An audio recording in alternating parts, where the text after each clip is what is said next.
Act 1. The Body in the Valley of Death. In the cold, late autumn of 1970, in the rugged hills surrounding Bergen, Norway, a university professor and his two young daughters were hiking through a remote and forbidding area known locally as Isdalen, a name that translates grimly to the Ice Valley or the Death Valley. It was a place of stark, isolated beauty, but on November 29th, it would become the setting for one of Scandinavia's most profound and enduring mysteries.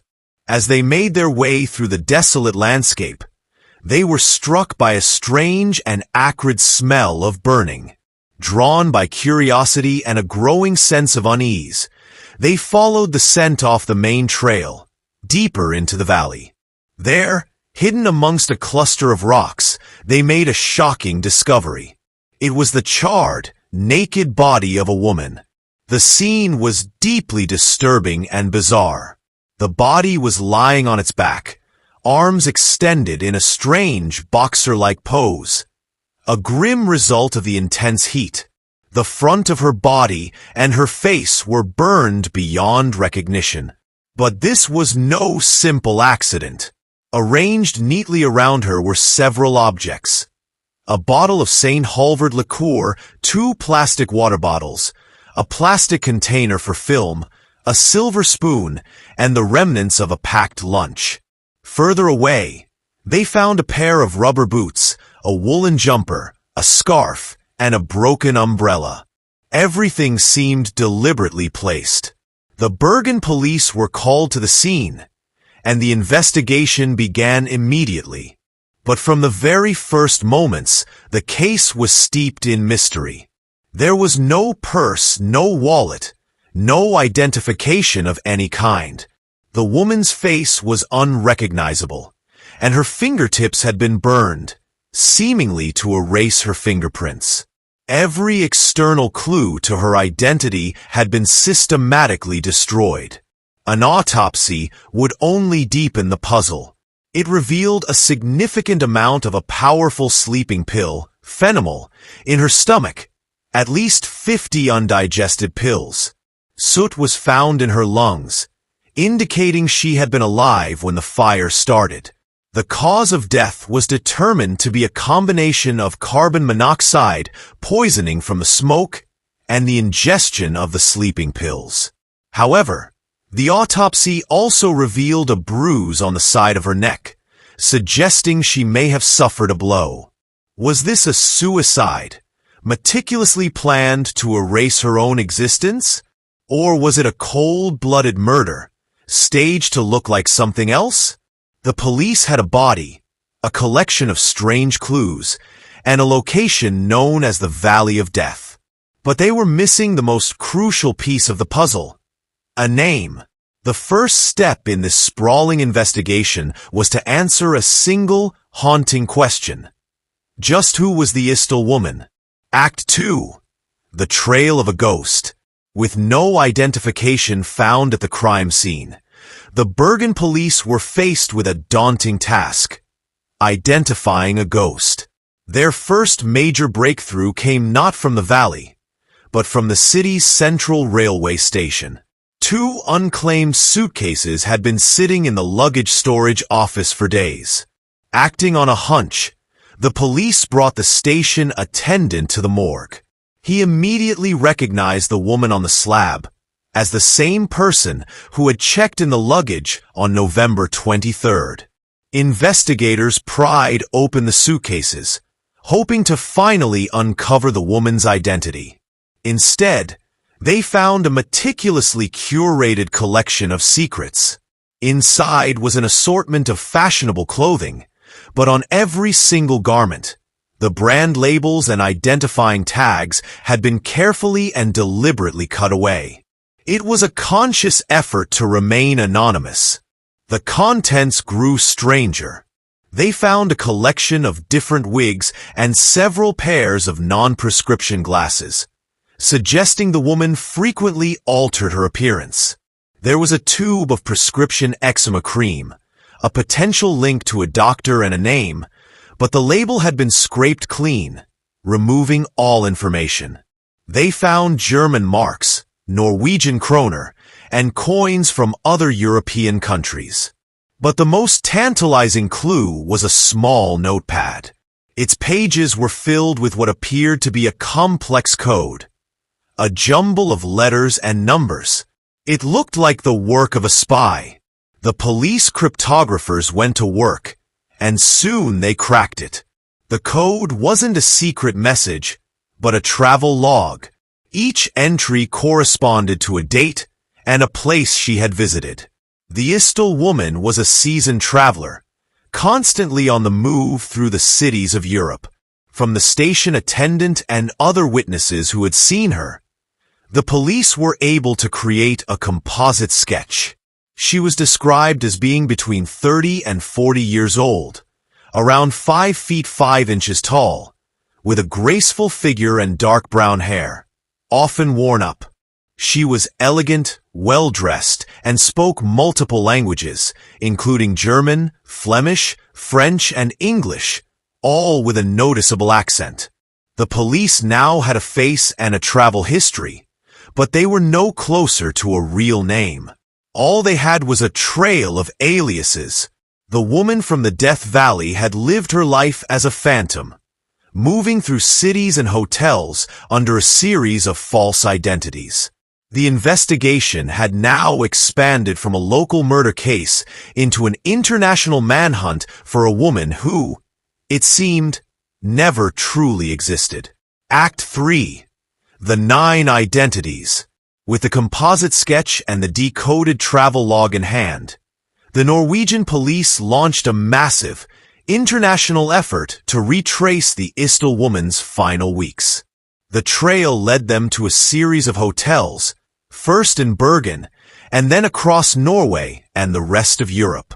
At each stop, the same portrait emerged, that of a woman who was a master of deception. She had stayed at no fewer than 4 different hotels in Bergen alone, switching between them frequently. Each time she checked in, she used a different name. She was known as Fenella Lorch, Claudia Tielt, Vera Jarl, Alexia Zarnamerches, and several other aliases. The names were Belgian, German, and French, and she listed her profession as everything from an antique dealer to a traveling saleswoman.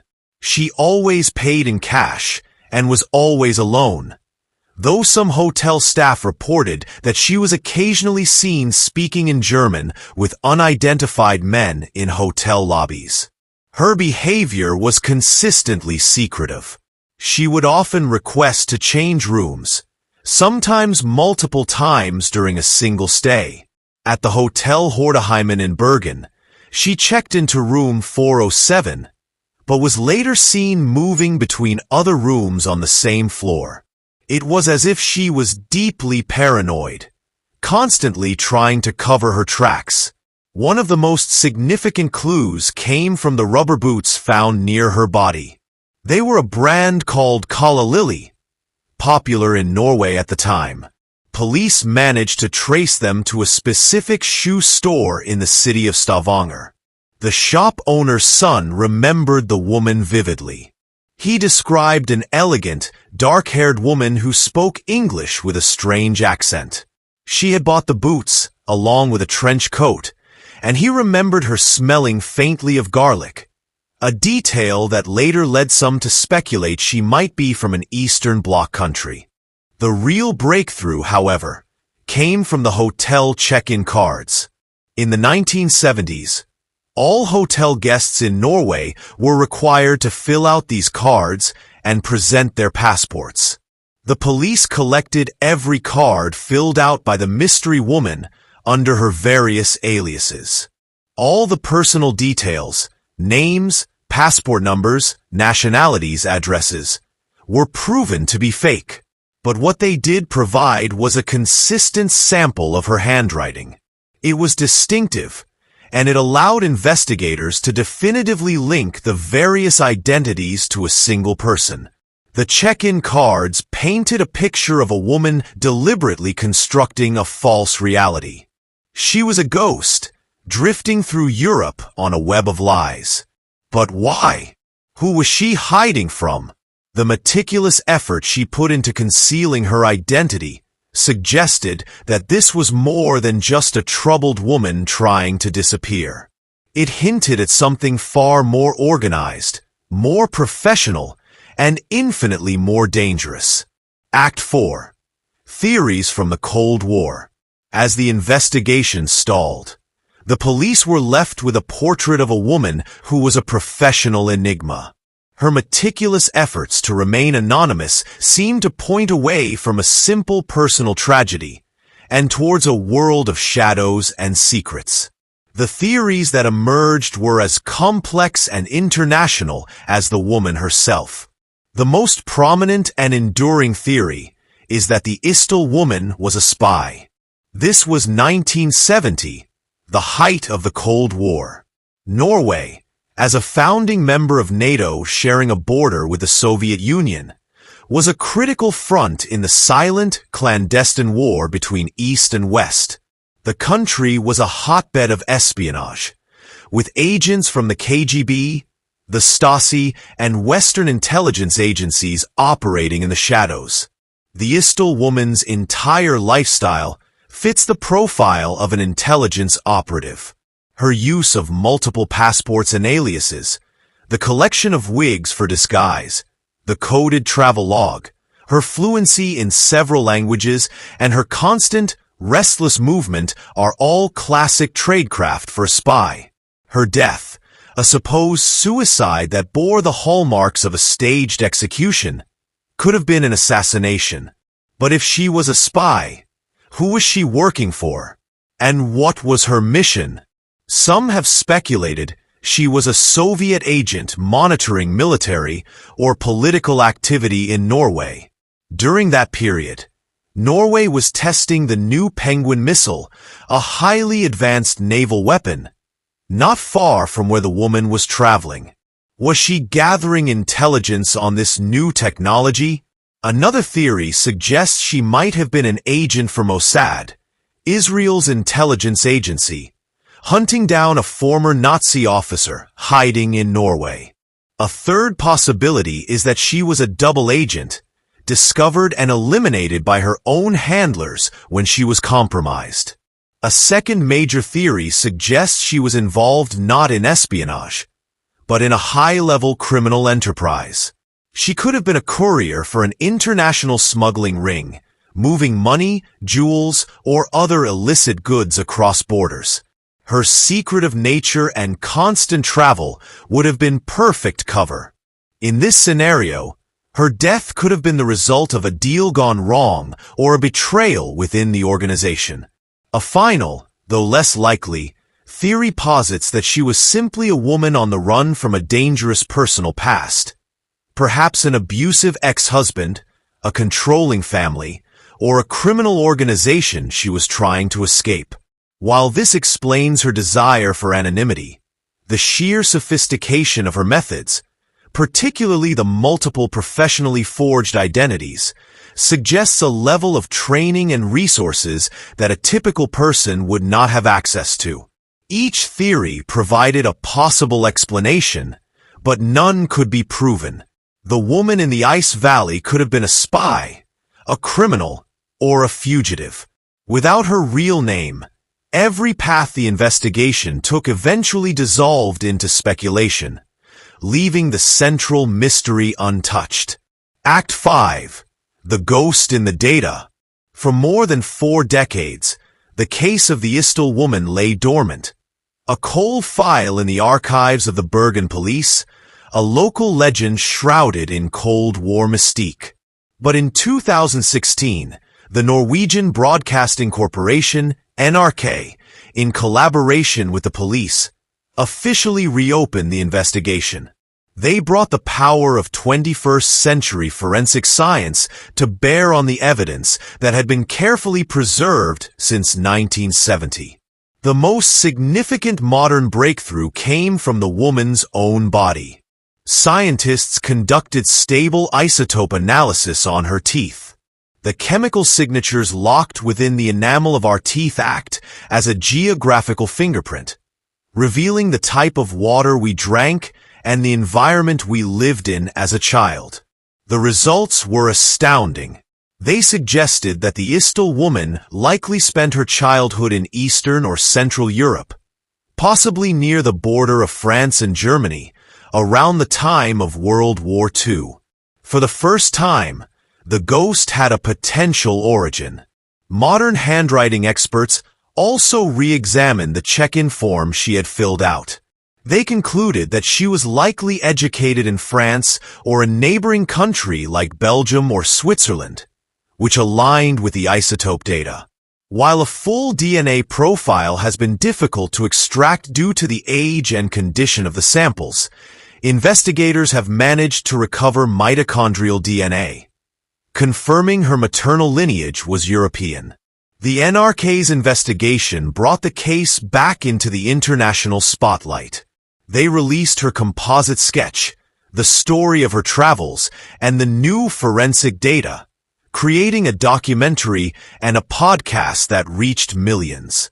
Thousands of new tips poured in from all over the world from people who thought they might have known her, but each lead eventually ran cold. And so, the mystery endures. We know where she traveled. We know the aliases she used. We know what she wore. And we even know roughly where she grew up. We have a mountain of clues, but they all point to a phantom. The Isdal woman remains one of the most profound, unsolved identity cases in modern history. Was she a spy abandoned by her country? A criminal silenced by her associates? Or a woman who dedicated her entire life to becoming a ghost, only to meet her end in a cold, lonely valley? Her true name, and the reason she died, are secrets she took with her into the fire. What do you think is the real story behind the Isdal woman? Share your theories in the comments below. And if you want to explore more dark cases from the past, don't forget to like this video and subscribe to Dark Cell Stories.